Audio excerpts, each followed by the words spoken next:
terroristes ont attaqué le poste de sécurité de Mondoro à Douenza avec un bilan de 27 soldats assassinés, une trentaine de blessés et 7 portés disparus. La riposte de nos soldats a été à la hauteur de l'ignoble acte avec 70 morts dans les rangs ennemis, preuve de la montée en puissance des FAMA grâce à la promptitude des autorités de la transition. Face à cet ennemi lâche et barbare, l'heure est à l'union sacrée autour des FAMA dans leur combat de tous les jours. Le regard de la rédaction avec Hassan Baba Diombele. Les forces du mal et de l'obscurantisme viennent de s'attaquer à nos forces armées de sécurité dans un de leurs lâches et meurtriers attentats.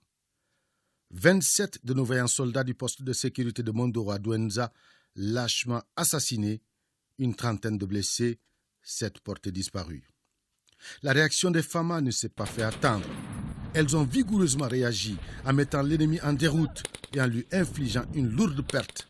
Plus de 70 morts, de nombreux blessés et d'importants équipements et véhicules saisis. C'est la preuve que l'ennemi ne peut plus perpétuer impunément ses lâches et ignobles attaques contre notre vaillante armée et notre peuple. Du coup, la peur a changé de camp.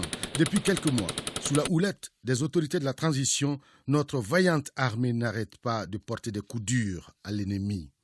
C'est la preuve aussi que la lutte contre le terrorisme est un combat de tous les jours, un combat auquel chaque Malien doit participer pour bouter l'ennemi hors de notre territoire national. La victoire finale est à portée de main. Nos vaillants soldats qui sont tombés les armes à la main sont morts pour la patrie en versant leur sang pour notre sécurité. Ils resteront à jamais gravés dans la mémoire collective. Face à la gravité de la situation et en hommage à ces vaillants combattants, les autorités de la transition ont décrété un deuil national de 3 jours. En avant donc, vaillantes forces armées. En avant pour le Mali.